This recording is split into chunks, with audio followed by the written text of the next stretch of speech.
Oh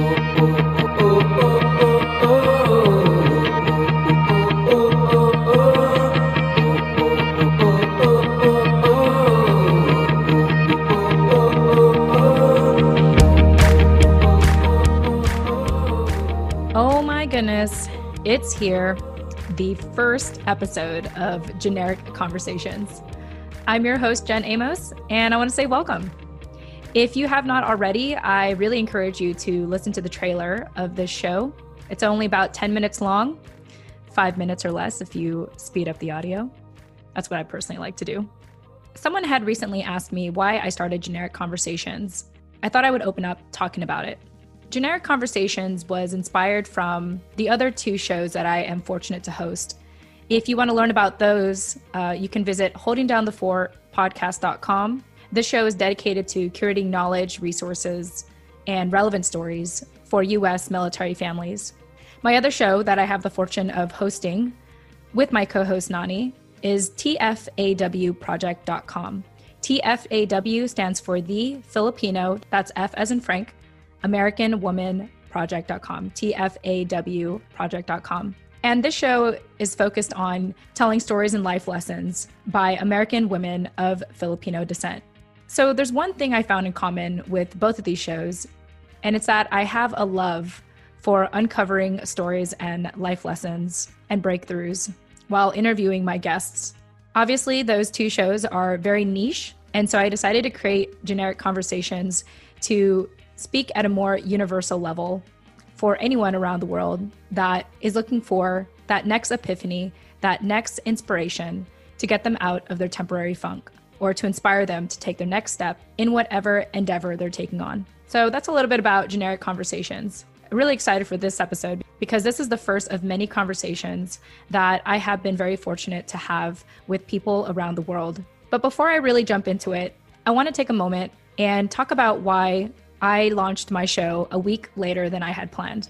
Now, a lot of people won't notice. A lot of people just, nowadays with all the streaming channels, you can just binge watch and you don't care when it was published. But I thought I would share because it's really important. I was planning on launching the show the first Friday of June 2020. But during that week, the world took a pause, and I felt like I had to as well. If you're listening to this at a later date, a couple of things have happened during this time and in the recent weeks, if not months. COVID-19, social distancing, peaceful protests, social injustice, riots, looting, reopening of businesses, and a possible second wave of COVID-19. Not to mention all the other current events around the world that are not as publicized as the things I have mentioned. We are living in interesting times. You gotta admit that. So I had decided to take a pause because it was a lot to take in and a lot to process. And even now, as I start this first episode, I want to be vulnerable, candid, and transparent with you for a moment. Right now, I'm still processing everything. I'm finding my words and I'm deciding how to act accordingly while still showing up for my show and for everything else that I do. Some people may completely understand my position, while some may call my inaction as a form of privilege. However you see it, this is where I'm at. There's a quote that's been on my mind lately by Alice Walker, and it goes like this. The most common way people give up their power is by thinking that they don't have any. Generic Conversations is all about you listening to the discussions that I have with some incredible individuals, long enough for you to find the inspiration you need to be the change that you want to see, whether it's in your life or what you do for others. I'd like to believe that conducting these conversations is my way of showing up and contributing to bigger conversations out there. And as you continue to listen, I hope that you find that as well. Anyway, these are my thoughts for now in regards to current events. I want to thank you for taking the time to listen. You could be doing anything else right now, but you've chosen to listen to me, Jen Amos, at Generic Conversations. And for that, I thank you. All right, I'm really excited to get into my first conversation. This conversation will have you thinking about what it would be like if you uprooted your life and moved to a totally different country with a whole different culture. What does it mean to love unconditionally? And how do you do it? And lastly, the consequences of pushing yourself really hard. A tip on how I encourage you to listen to these shows is to listen just long enough until you find the inspiration you need to get out of your temporary funk. Also, if you want, you can listen to it at 2 times speed. That's what I do. or not. However you choose to digest the show is completely up to you. All right, thanks so much for listening and enjoy today's generic conversation.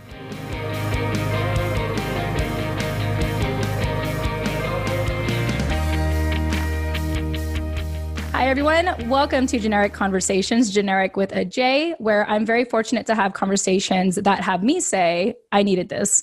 I'm Jen Amos, your show host, and I hope that you'll be saying the same thing too. I'm really excited because I get to do my first interview for Generic Conversations. I want to introduce you all to Roman Mironov. Roman Mironov is a relationship coach in Toronto, Canada. He helps people create amazing and enviable relationships. He has been into self-improvement for over a decade and brings his best ideas and tools to people he works with. Roman is all about teaching insanely actionable strategies for happier relationships. You can contact him for a relationship breakthrough session through his website, romanmironov.com. Roman, welcome to the show. Hi, Jen. It's a pleasure. Thank you for having me. Yeah, it's an absolute pleasure. I'm really excited to dive into this conversation with you. I love talking about relationships, so I think I'm going to be picking your brain a lot on this conversation today. Why don't we start with you sharing, how did you hear about Generic Conversations and what compelled you to join me on my show? Well, I've noticed your podcast through this platform, Potted, which is quite new. And I like your message. I like your invitation for guests. So, yeah. Very cool. And Potted is this online community where people can find guests or be guests on people's shows. If you want to learn more about that, you can check out my link, Generic Conversations, genericwithaj.com, and I'll provide the resource there for you, especially if you are someone that's interested in being on shows or finding guests for your shows. Well, very cool. Thank you for sharing that with me. For people that are getting to know you for the first time, why don't you give us a snapshot of your life today, particularly what keeps you excited and busy nowadays? Yeah, I am a relationship coach. So my main goal professionally is to help people basically love unconditionally. That's my mission. And I also help them feel happier through growth, personal growth. Mm-hmm. And I also help them overcome obstacles that they're facing right now. And that's professionally. And personally, yeah, as you said, I live in Toronto. I've actually been here for just 1 year. I moved from Russia to Canada. And hobby-wise, I'm into reading, biking, and snowboarding. You sound very active. I guess I am. Yeah. I like to be active. So there's two things that stood out to me. First of all, you mentioned that you are living in Canada for your first year. What compelled you to come over to Canada? Well, it's been my lifelong dream because, yeah, it's a little bit crazy. Almost 20 years ago, back in 2002, I went to work. So I went from Russia to the United States, Alaska. Mm-hmm. I went to work there for the entire summer for about 4 months in Denali National Park, and I loved it.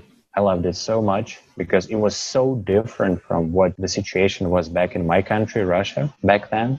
Mm-hmm. And I loved the language. I loved the community. I loved the entire atmosphere of living there. So I fell in love with the United States and with North America in general.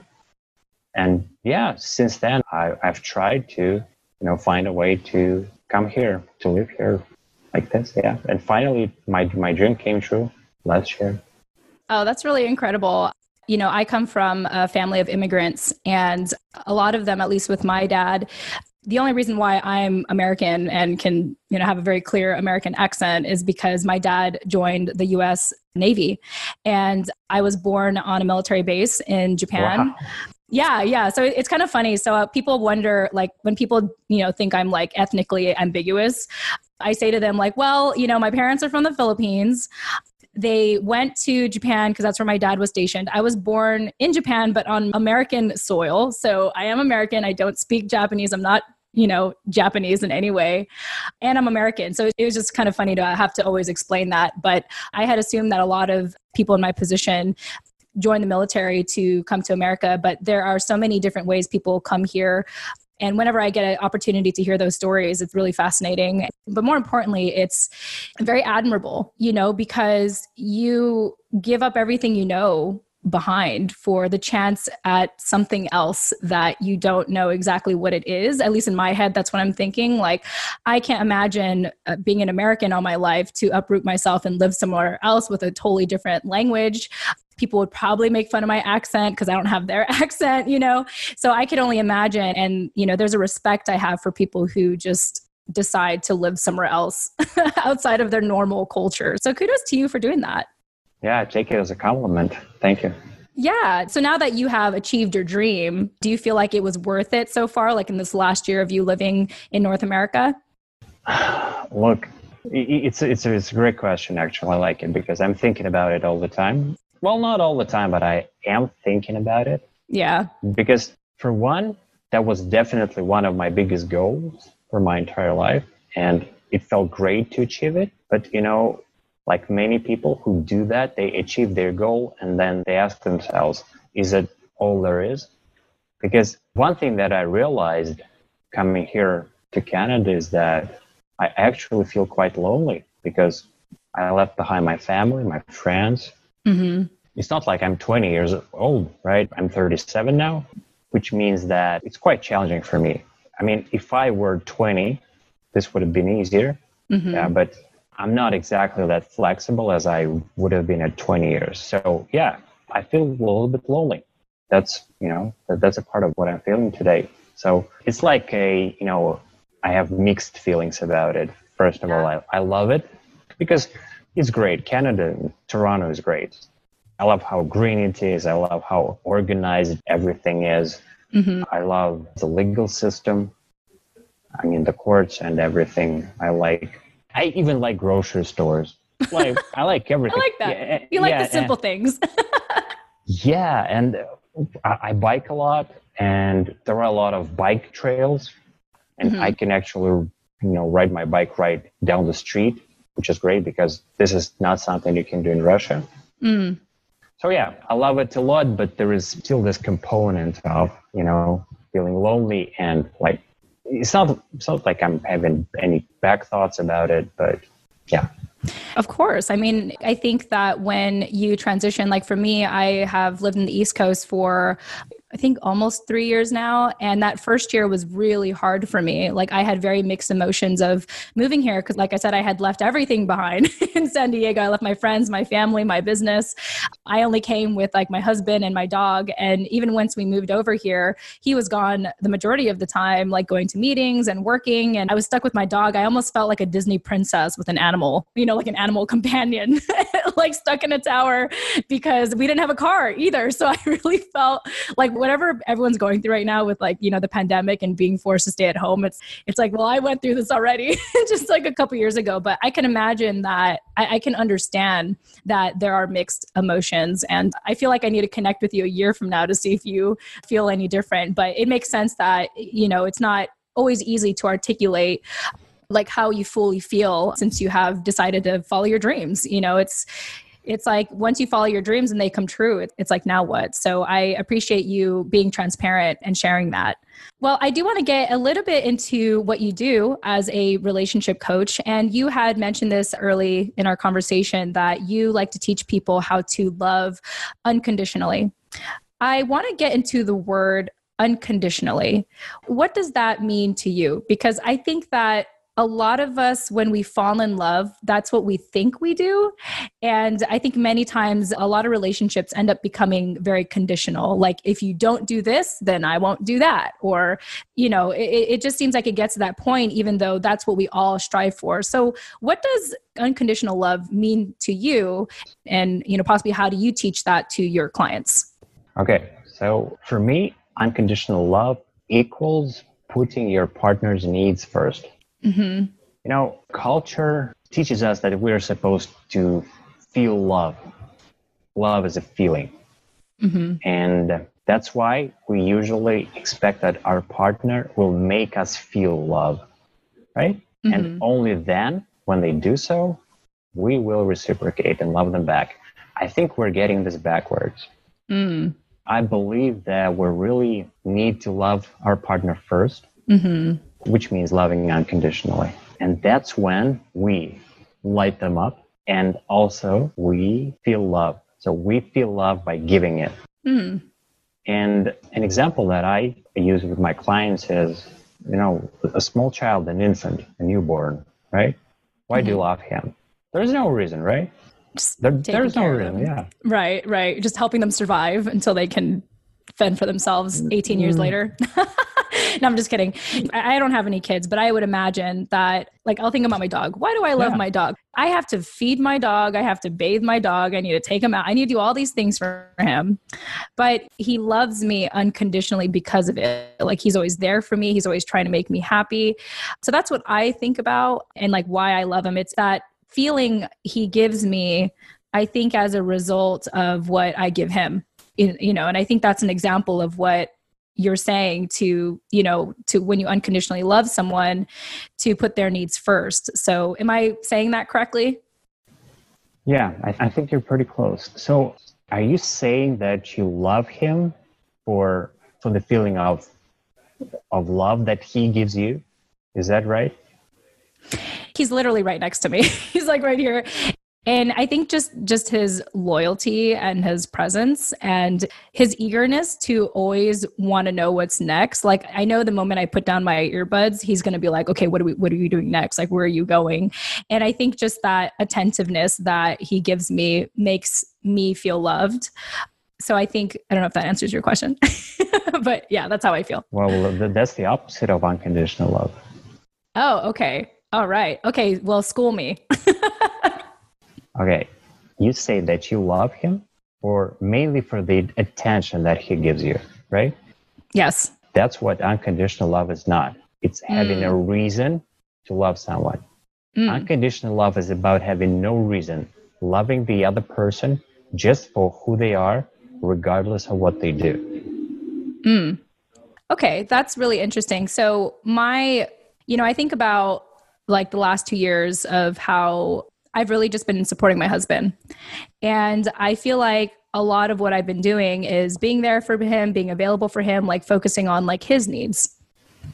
And how do you respond to people who actually do put other people first, like almost all the time, and yet feel unfulfilled by that, or maybe don't feel like their love is reciprocated? Because I think for me, it's like I had to learn to put my needs first after a while, because I felt like if I just kept focusing on his needs, I felt like I was running out of, how do I say it? Like I was just running out of like just the endurance to focus on him and like what his needs are. Does that make sense?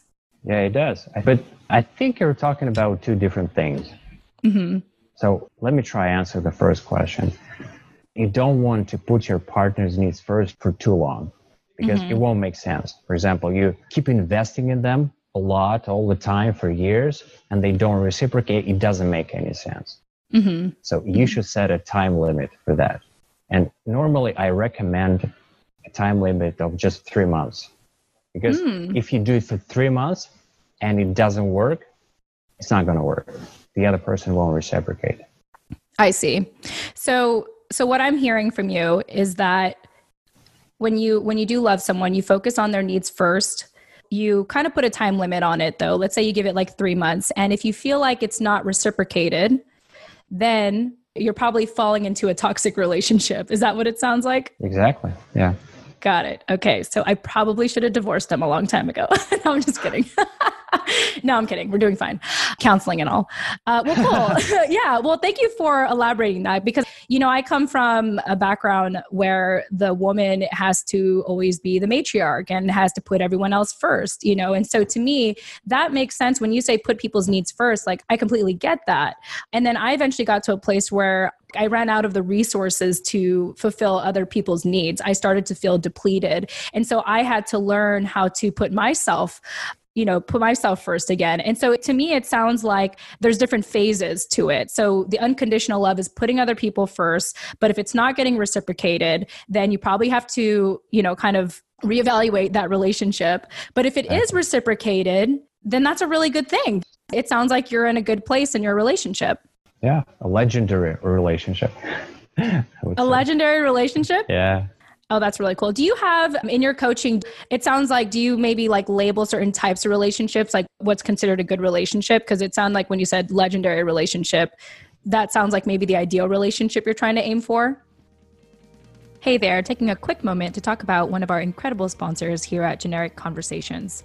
Captivate is the world's only growth-oriented podcast host. Captivate is created for independent podcasters, designed from day one to help you focus on audience growth and the expansion of your audio influence.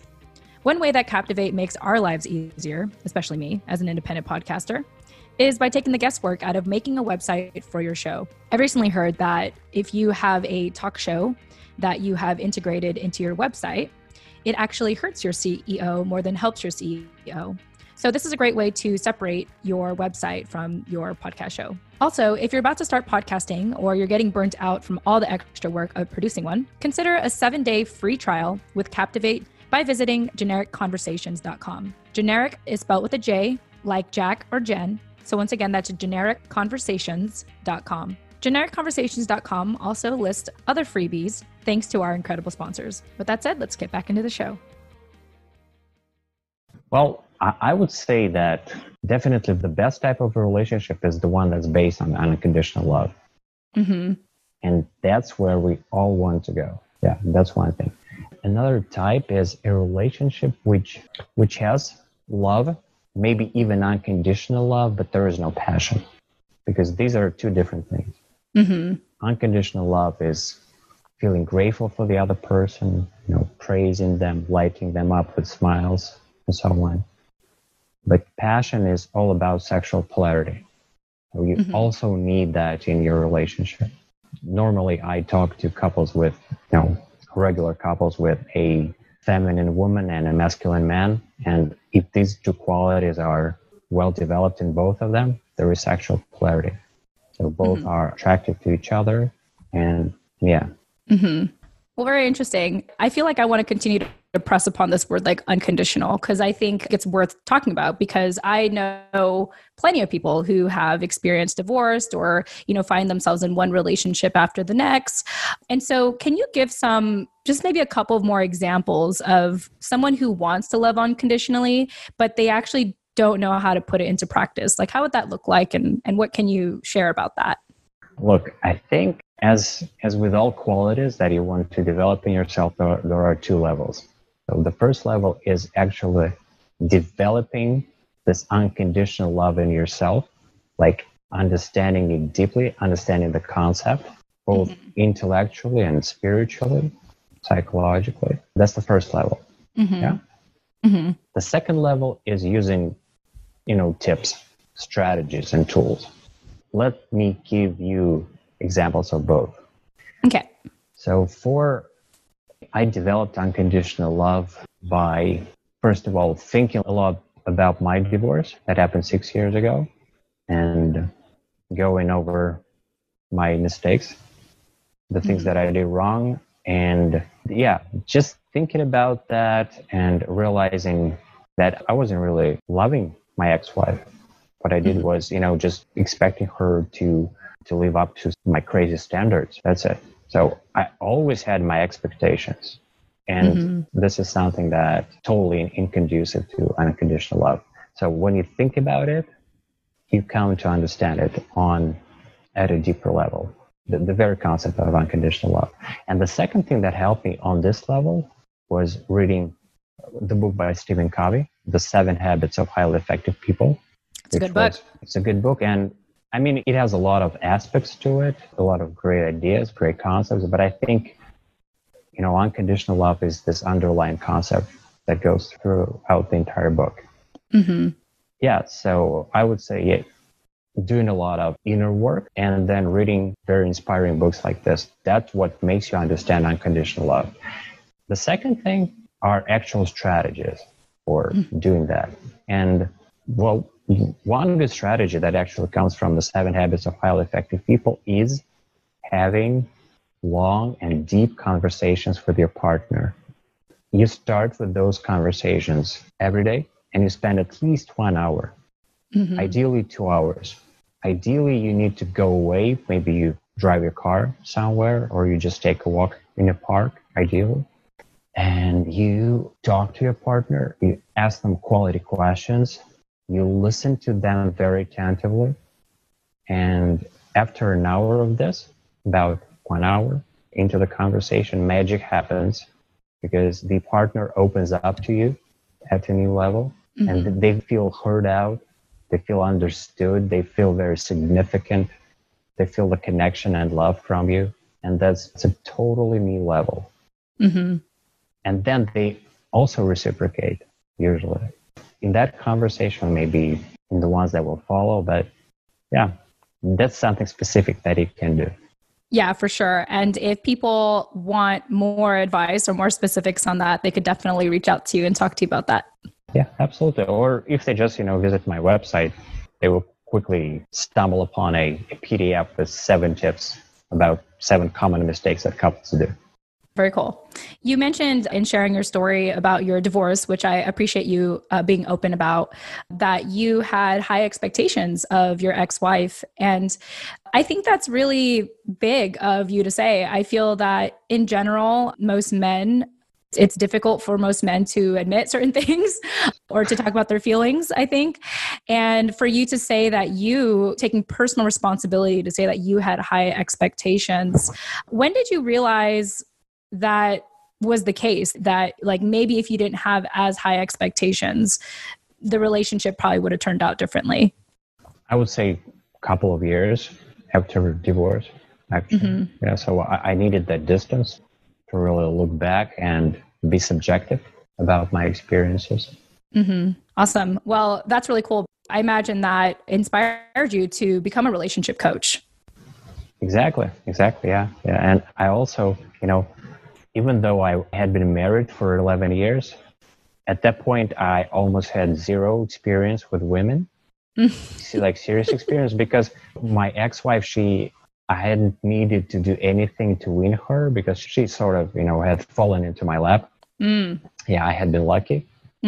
And throughout our entire 11 years together, I treated her as if she were a man because I hadn't known any better. And when we got a divorce, of course, I had to, finally hit the dating world. And basically what I did, I had to learn everything from scratch. And I had to go out and test every dating and relationship tip, like on myself. Yeah, no, for sure. I call him my college sweetheart. We met in college and we were together for 6-7 years. I say 6 or 7 because that last year was pretty complicated, or it was a little messy. And, I had assumed that I was going to marry this guy. It seemed like the logical next step for us because we were getting more established in our careers and like we were together for so long.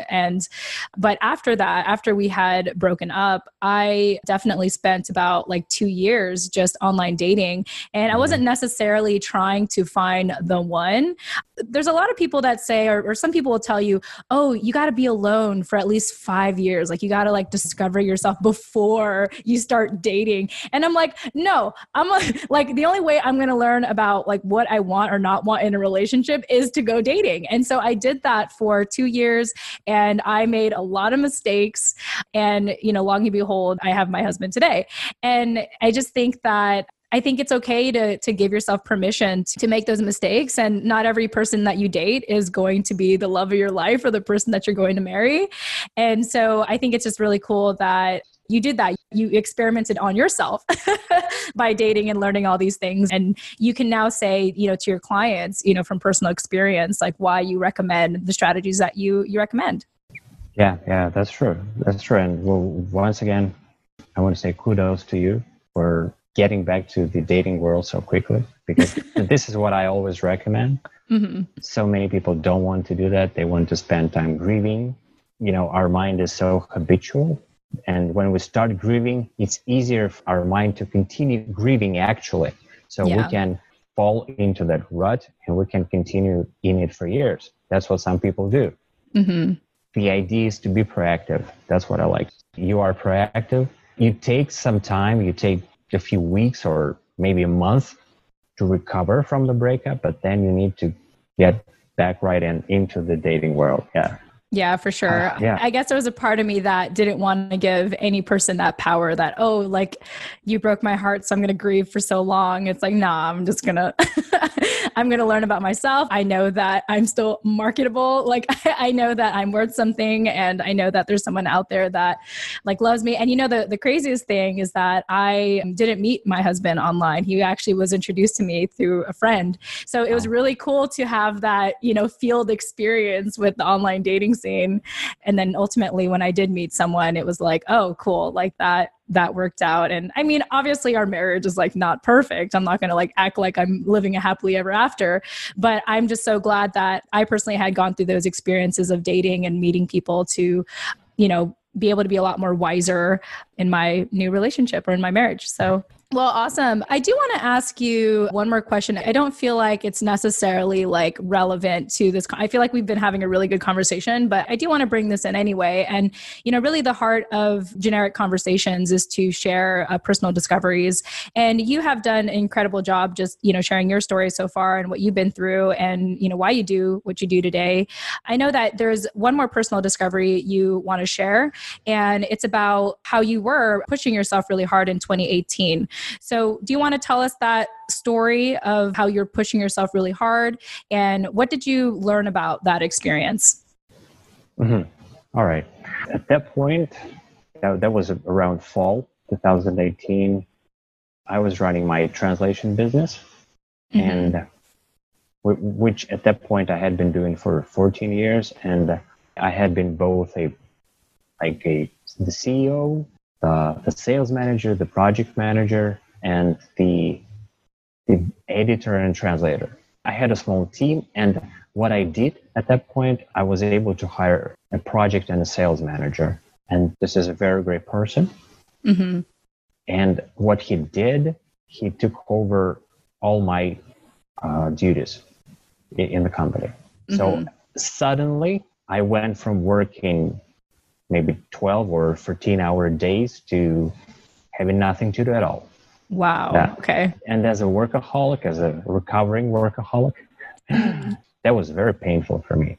I used to fulfill my needs for significance and growth by my work, and now those needs were not fulfilled anymore. So I started to, maybe it's a little bit unconsciously, look for ways to fulfill those needs, and I discovered running for myself.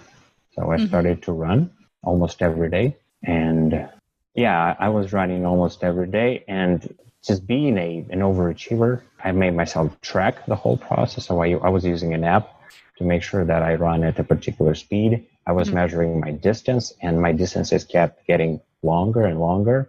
And so basically I would spend at least 1 hour running at a pretty high speed. And then I would also, on some days, I would take it to about 7 miles, which is about 20 kilometers. So I was depleting myself. I was losing weight very quickly. And the next thing I knew, I fell into mild depression. Wow. Yeah. I want to add something. I think that's so interesting because I have a good friend from college who loves running and he loves exercising, and he actually worked out of his depression because of exercise. And so I think it's so interesting how you ran yourself into mild depression. Yeah. It depends on a lot of things. It depends on, in my case, it was about intensity, and I was overdoing it. I was overdoing it so heavily that I literally depleted everything that was in my body. I didn't even have any fat. Wow. Some people would envy that, by the way. Look, because they don't know how it feels, actually. They don't realize how, for example, how cold it feels when you don't have any fat. Mm-hmm. There's nothing to protect you, actually. Right? Yeah. I believe you. Yeah, so my personal discovery with that process was that I can't push myself too hard. Mm-hmm. Because if I'm too intense, it's okay sometimes. I, as a workaholic, as an overachiever, I need to strive for a balance. I can't be too hard on myself all the time, because this is a way for me right into a depression. Yeah, absolutely. Well, thank you so much for sharing that, because I know right now with a lot of places being told, having the executive order to stay at home, are they doing that over there in Canada as well? Are you being told to stay at home? Recommended.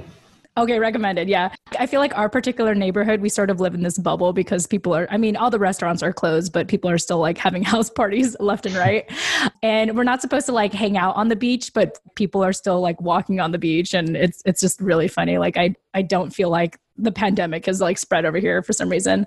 But, you know, one thing that this stay-at-home executive order has given a lot of people is finally time to slow down and look at themselves. And a lot of people struggle with that. I have a really close friend, like she was really struggling for a little bit because she thought, you know, I didn't realize this, but I found a lot of my self-worth in performance and in performing in front of people and getting that praise and saying, hey, good job. Like you're really good at what you do. And at home, you don't get that as much. And so I think this is a really good, you know, personal discovery to share because I think a lot of people are going through it right now. And hopefully when the dust settles and you realize this is going to be the new normal for a while, that you could find that balance, be like, yeah, it's okay. You don't have to be a workaholic. I know that's how you identified as and you found your self-worth in, but like now I think is a time to discover what else or where else can you find your self-worth in.